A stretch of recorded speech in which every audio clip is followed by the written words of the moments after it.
Lyca production Subaskaran தயாரிப்பில் கமல்ஹாசன் சங்கர் கூட்டணியில் Indian 2 July 12 முதல் திரையரங்குகளில். எல்லாமே நல்லா இருக்கும், எல்லாருக்கும் பிடிக்கும். சென்னை சில்க்ஸின் தரமான ஆடி, பெருமை மிக ஆடி. விஞ்ஞானத்தை சார என்ன அப்படின்னு சொன்னால் நிறைய மருத்துவமனைக்கு தான் போகும். ஏன்னா அது விஞ்ஞானம் தானே. ஆமாம். ஆனால் பாரம்பரிய மருத்துவம், பாரம்பரிய விஞ்ஞானம் ஒன்று இருக்குது. பாரம்பரிய விஞ்ஞானம், அதாவது ட்ரெடிஷ்னல் சயின்ஸ், ஹெரிட்டேஜ் சயின்ஸ்னு சொல்கிறோம். ஒரு விஷயத்தை ஏன் இப்படி வச்சாங்க, எந்த நாளில் வச்சாங்க, எந்த நட்சத்திரத்தில் வச்சாங்க, இது மாதிரி நிறைய விளக்கம் இருக்குது. அதில் நம்ம குறிப்பாக குழந்தைகளுக்கு நிறைய பிரெயின் டெவலப்மெண்ட் கோர்ஸ் அப்படின்னு சொல்கிறாங்கல்ல, அதில் மிக முக்கியமாக சொல்கிறதே பல்லாங்குழி தான். பல்லாங்குழி இங்கே மட்டும் கிடையாது, ஆப்பிரிக்காவில் இதே மாதிரியா தமிழ் பேசுகிற கம்யூனிட்டிஸ் இருக்காங்க, தமிழ் வார்த்தைகளாக பேசக்கூடிய கம்யூனிட்டி இருக்காங்க. அங்கேயும் அதே பல்லாங்குழி இருக்குது. குழந்தைங்களுக்குலாம் வாக்கர் கொடுக்குறாங்க. இப்போ குழந்தைங்களை எடுத்த உடனே வாக்கர் கொடுக்கறதுனால நமக்கு வந்து தை போர்ஷன், அதாவது அந்த குழந்தைங்களுக்கு காலோட வலிமை வந்து வண்டி ஓட்டுனது மாதிரி இல்லை அப்படின்றதுக்கு நிறையா ஸ்டடி பண்ணிட்டு இருக்காங்க. குங்குமப்பூலாம் கொடுக்குறாங்க. இந்த குங்குமப்பூ ஏன் கொடுக்குறாங்க? நிறைய பேர் குங்குமப்பூனா என்னென்ன, குங்குமப்பூனா வெள்ளையாக இருக்கிறதுக்கு தான் கொடுக்குறாங்க அப்படின்னு சொல்லி மக்களுக்கு வந்து ஒரு சாதாரணமான ஒரு பெர்செப்ஷன் இருக்குது, எண்ணப்பாடு இருக்குது. ஆனால் குங்குமப்பூ எதுக்கு கொடுக்குறாங்க? இப்போ மரப்பாச்சி பொம்மைக்கு பின்னால் இப்படி ஒரு சயின்ஸ் இருக்குது, குங்குமப்பூக்கு பின்னால் இப்படி ஒரு சயின்ஸ் இருக்குது. அதே போல் வந்து சங்குக்கு பின்னால் இப்படி ஒரு சயின்ஸ் இருக்குது. குழந்தைகளுக்கு வசம்பு கட்டுறதுல இப்படி ஒரு சயின்ஸ் இருக்குது. இப்படின்னா யார் வந்து சொல்லுவாங்க?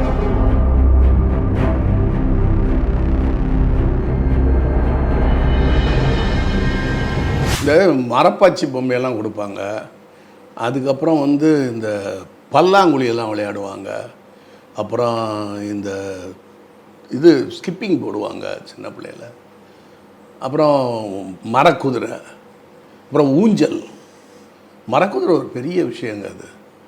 அப்புறம் குழந்தைங்களுக்கு வந்து வேறு இது சின்ன விளையாட்டெல்லாம் அந்த காலத்தில் இருக்கும். இந்த இது ஓட்டிக்கிட்டு போகிற மாதிரி நொங்கு இதில் செஞ்சு நான்லாம் பண்ணியிருக்கேன். அது குனிஞ்சு ஓட்டும்போது அப்போ பெண்களே வந்து தண்ணி இறைக்கும்போது, உரல் குத்தும்போது எல்லாத்துக்குமே உடம்பு நல்லா இருக்கும். எல்லாத்துக்குமே இப்போ விஞ்ஞானம் வந்துருச்சு. அதனால் நம்ம நிறைய ஆஸ்பத்திரிக்கு போகிறோம், டாக்டரை பார்க்குறோம். அதை மட்டும் விளக்கம் கொடுங்க. நம்ம விஞ்ஞானத்தை சார என்ன அப்படின்னு சொன்னால் நிறைய மருத்துவமனைக்கு தான் போகும். ஏன்னா அது விஞ்ஞானம் தானே. ஆமாம். ஆனால் பாரம்பரிய மருத்துவம், பாரம்பரிய விஞ்ஞானம் ஒன்று இருக்குது. பாரம்பரிய விஞ்ஞானம், அதாவது ட்ரெடிஷ்னல் சயின்ஸ், ஹெரிட்டேஜ் சயின்ஸ்னு சொல்கிறோம். ஒரு விஷயத்தை ஏன் இப்படி வச்சாங்க, எந்த நாளில் வச்சாங்க, எந்த நட்சத்திரத்தில் வச்சாங்க, இது மாதிரி நிறைய விளக்கம் இருக்குது. அதில் நம்ம குறிப்பாக குழந்தைகளுக்கு பல்லாங்குழி விளையாடுறது இதெல்லாம் பார்த்தீங்க அப்படின்னு சொன்னால் இன்றைக்கி நிறைய கோர்சஸ் லைக் அபாக்கஸ் இதெல்லாம் இது பண்ணுறாங்கல்ல, நிறைய பிரெயின் டெவலப்மெண்ட் கோர்ஸ் அப்படின்னு சொல்கிறாங்கல்ல, அதில் மிக முக்கியமாக சொல்கிறதே பல்லாங்குழி தான். பல்லாங்குழி இங்கே மட்டும் கிடையாது, ஆப்பிரிக்காவில் இதே மாதிரியா தமிழ் பேசுகிற கம்யூனிட்டிஸ் இருக்காங்க, தமிழ் வார்த்தைகளாக பேசக்கூடிய கம்யூனிட்டி இருக்காங்க. அங்கேயும் அதே பல்லாங்குழி இருக்குது. நம்ம மக்கள் எங்கேயெல்லாம் போகிறாங்களோ இந்த பல்லாங்குழியை அடுத்து வந்து அழகாக வந்து அந்த பல்லாங்குழியை விளையாடும் போது எப்படி வந்து தொடர்ச்சியாக பிரெயினில் இருக்கக்கூடிய செல் எப்படி வந்து மாறி ஏன்னா திங்கிங் தானே கம்ப்ளீட்டாக. திங்கிங் மட்டும் இல்லை, இது ஃபாஸ்ட்டாக விளையாடுவாங்க. செஸ் எல்லாம் என்ன பண்ணுவாங்க, மெதுவாக விளையாடுவாங்க. இந்த ஃபாஸ்ட்டாக விளையாடும் போது எப்படி நமக்கு வந்து இது மாறுபாடாகுது அப்படின்ற விஷயத்தை பற்றி நிறைய ஆராய்ச்சி பண்ணியிருக்காங்க. அதே போல் இன்றைக்கி இருக்க வாக்கர், குழந்தைங்களுக்குலாம் வாக்கர் கொடுக்குறாங்க. இப்போ குழந்தைங்களை எடுத்த உடனே வாக்கர் கொடுக்கறதுனால நமக்கு வந்து தை போர்ஷன், அதாவது அந்த குழந்தைங்களுக்கு காலோட வலிமை வந்து வண்டி ஓட்டுனது மாதிரி இல்லை அப்படின்றதுக்கு நிறையா ஸ்டடி பண்ணிட்டு இருக்காங்க. சரி, முன்னால் வண்டி ஓட்டும் போது என்ன இருக்குன்னா, அந்த வண்டிக்கு கைகளில் இருக்கும், இந்த குழந்தையே வந்து தத்தி தவளி எந்திரிச்சு 2 தடவை விழுகும், எந்திரிக்கும், இந்த கால்களோட உரம் இருக்கும். இப்போ வாக்கர் என்ன பண்ணு, 4 பக்கம் சேஃபர், விழுகிறதுக்கு வாய்ப்பே இல்லை, விழுந்தவன் தானே எந்திரிப்பான். எழணுன்ற ஒரு உத்வேகமே எப்படி இருக்கும், விழுந்தவனுக்கு இருக்கும். நமக்கு கவிதைகளோட அழகமாக சொல்லுவாங்க, 7 முறை விழுந்தவனை பார்த்து மூங்கில் கேட்டது நீ 6 முறை விழுந்தவன் தானே அப்படின்னு சொல்லி ஒரு அப்துல் ரஹ்மான் கவிதைன்னு நினைக்கிறேன். அப்போ அந்த குழந்தை வந்து இயல்பாக இருக்கும்போது அந்த இயல்பு தன்மையில தான் எல்லா விதமான ஹார்மோன்ஸ் வரும். நம்ம குழந்தைய பிடிச்சி வளர்க்கும்போது எப்படி இருக்கும், அது வந்து நம்ம ஊரில் சொல்லுவாங்க, குழந்தைன்னு சொல்லுவாங்க, நீ பெரிய புடி குழந்தைய ஆக்கிடுவ, அந்த குழந்தைய விடுவே, ஏன் எப்போ பார்த்தாலும் கக்கத்திலேயே இறுக்கிட்டு இருக்கு, அது வந்து புடி குழந்தையா போகும் அப்படின்னு. அதில் எவ்வளோ பெரிய சயின்ஸ் இருக்கும். குழந்தைய ஒரு வளர்ச்சி நிலைக்கு மேலே பிடிச்சி வச்சுருந்தா புடி குழந்தையா போயிடும், அவனை வளர்த்து விடு, அப்பாட்டில் போகட்டும், மணலில் விளையாட்டும் வரட்டும் அப்படின்லாம் இது பண்ணுவாங்க. இந்த மரக்குதிரைக்கு பின்னாலேயும் விளையாட்டுக்கு பின்னாலேயும் இன்றைக்கி ஸ்கிப்பிங் பார்த்தீங்கன்னா நம்ம என்ன பண்ண ஜிம்மில் போய் பண்ணிகிட்ருக்கோம். அன்றைக்கி குழந்தைகளுக்கு ஸ்கிப்பிங் பண்ணுறது, அதே போல் விளையாடுறது பாண்டி ஆட்டம் அப்படின்னு வச்சுருப்பாங்க. நம்ம வந்து ஒவ்வொரு ஒத்தக்கால்லே வந்து நொண்டி அடிச்சு போகிறது மாதிரி, அதுக்கு பேரே பாண்டி ஆட்டம். அந்த பாண்டி ஆட்டமே என்ன அப்படின்னு சொன்னால், அந்த பாண்டி ஆட்டம் விளையாடக்கூடிய சின்ன குழந்தைகள் இருக்காங்கல்ல, அவங்க எல்லாம் என்ன அப்படின்னு சொன்னால் போருக்கு தயாராகிறதுக்கான ஒரு ஆட்டம்.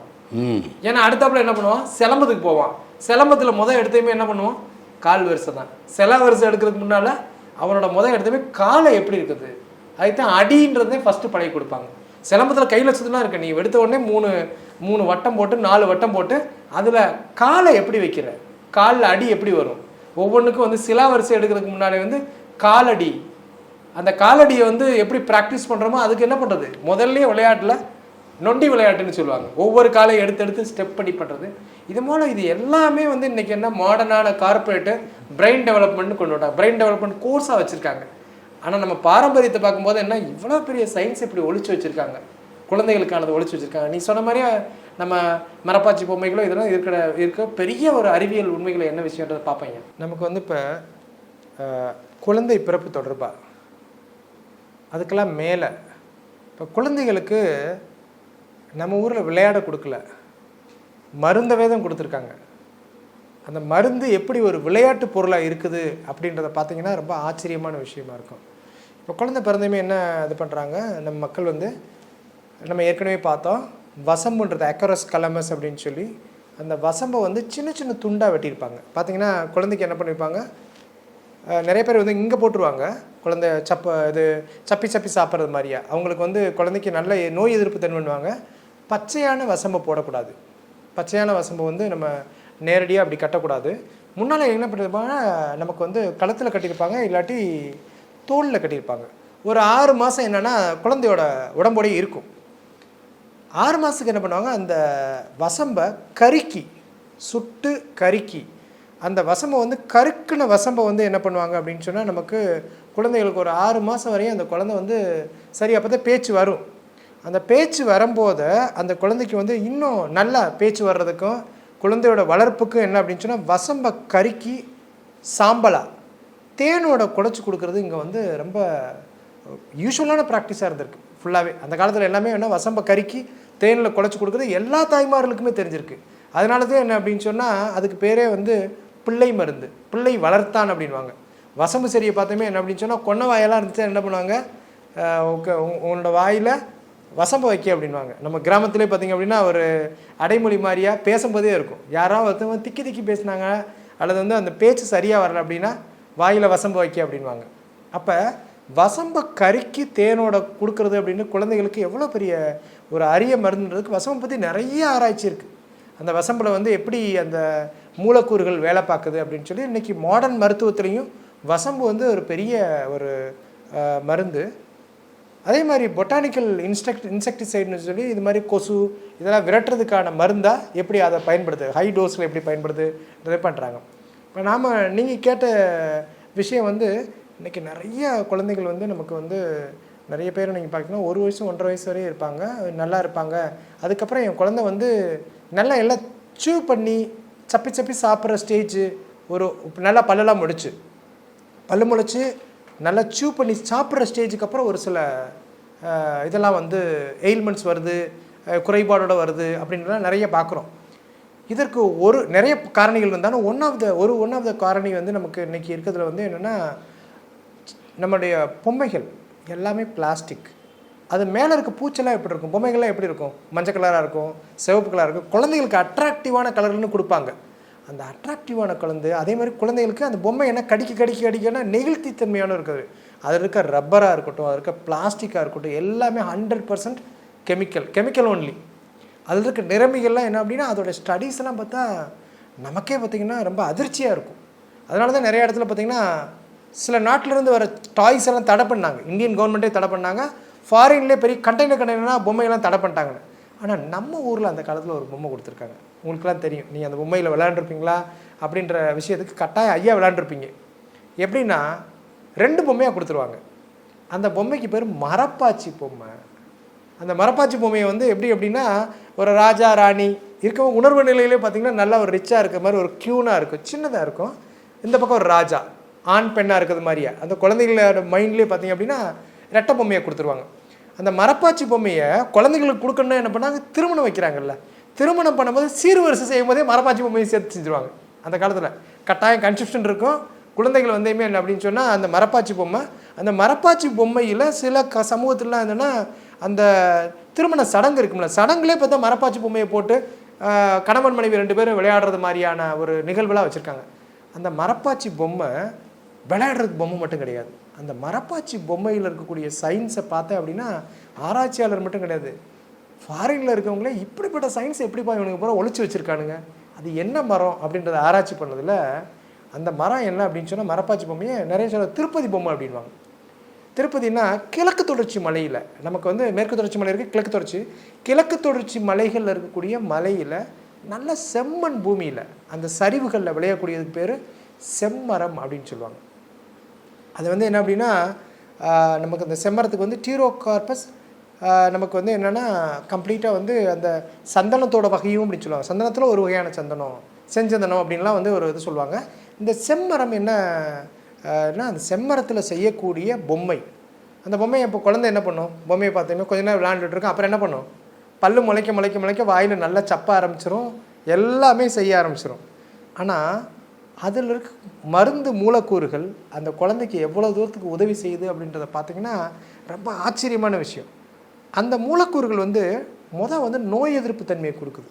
நோய் எதிர்ப்பு தன்மை அப்படின்னு சொன்னால் வந்து என்னென்னா பார்க்குறவங்க என்ன இது பண்ணுறாங்க அப்படின்னு சொன்னால் ஒவ்வொரு பொம்மைக்கும் என்ன மாதிரியான எஃபெக்ட் அப்படின்னு சொன்னால் ஆன்டி இன்ஃப்ளமேட்டரின்றாங்க. சின்ன சின்ன வீக்கங்கள் உடம்புக்குள்ளே வந்துச்சுன்னா வீக்கங்களோ கட்டிகளோ வரவிடாமல் தடுக்கக்கூடியது. அதற்கு மேலே என்ன அப்படின்னு சொன்னால் வந்து என்ன, சின்ன குழந்தைங்களுக்குள்ள புழு குட்டியை வந்து வயிற்றுக்குள்ளே இருக்கக்கூடிய இது இருக்கும், கழிச்சல் இருக்கும், அதில் இருக்கக்கூடிய அந்த புழு பூச்சிகள்லாம் அகற்றக்கூடிய விஷயமா இருக்குது. அதுக்கு மேலே குழந்தைகளுக்கு வந்து என்ன அப்படின்னு சொன்னால் வந்து ஒரு ஸ்ட்ரெஸ் இருக்கும் அப்படின்றாங்க. இன்றைக்கெலாம் பார்த்திங்கன்னா ஜுவனைல் ஸ்ட்ரெஸ் அப்படின்லாம் சொல்கிறாங்க. அந்த அந்த அந்த செம்மரக்கட்டைகளில் செய்யப்பட்ட அந்த பொம்மையில் இருக்கக்கூடிய மூலக்கூறுகள் சப்ப என்ன இருக்கும், கரைஞ்சிக்கிட்டே இருக்கும். அந்த மூலக்கூறு என்ன பண்ண அப்படின்னு சொன்னால் குழந்தைகளுக்கு வந்து என்னென்னா உடல் வலிமையை கொடுக்குது, அதுக்கு மேலே ஜீரணத்தை மேம்படுத்துது, நோய் எதிர்ப்பு தன்பது, உடல் வலிமை தருது. அதுக்கெல்லாம் மேலான ஒரு விஷயம், குழந்தைங்கள்லாம் பலன்னு இருக்குமா அதை சாப்பிடும்போது. ஏன் அப்படின்னு சொன்னால் நம்ம ஆட்கள் சொல்லுவாங்கள்ல குங்குமப்பூலாம் சாப்பிட்றாங்கன்றாங்கல்ல, அதே மாதிரி குங்குமம் சயின்ஸ்க்கு வருவோம். ஏன் வந்து குங்குமம் கொடுக்குறாங்க அப்படின்னு சொல்லி அந்த குழந்தைகள் வந்து சருமமே பளபளப்பாக இருக்குமா. அந்த மாதிரி அந்த மரப்பாச்சி பொம்மையை யாரெல்லாம் குழந்தைங்களாம் நல்லா விளையாண்டு சப்பி இது பண்ணி அதோட விளையாண்ட குழந்தைகள் இருக்குது, அவங்களுக்கு இயல்பிலேயே நோய் எதிர்ப்பு தன்மை இருக்குது. நம்ம அந்த பகுதிகளில் யாரெல்லாம் இந்த குழந்தைகள் வந்து இந்த பொம்மைகளோட அந்த காலத்தில் விளையாண்ட குழந்தைகளுக்கான விஷயமும் அவங்கதையும் வந்து நம்ம ஆட்கள் வந்து நம்ம ஸ்டடி பண்ணி பார்த்துருக்காங்க. அந்த பாரம்பரியமான அந்த ட்ரெடிஷ்னல் நாலேஜ் இருக்குல்ல, பாரம்பரிய அறிவியலை இப்படி எப்படி அதை பயன்படுத்துகிறாங்க, அதன் மூலமாக இருக்குது. நமக்கு உதாரணமாக என்ன அப்படின்னு சொன்னால் ஒரு மருந்து கொடுக்குறாங்க நம்ம சித்த மருத்துவத்தில்.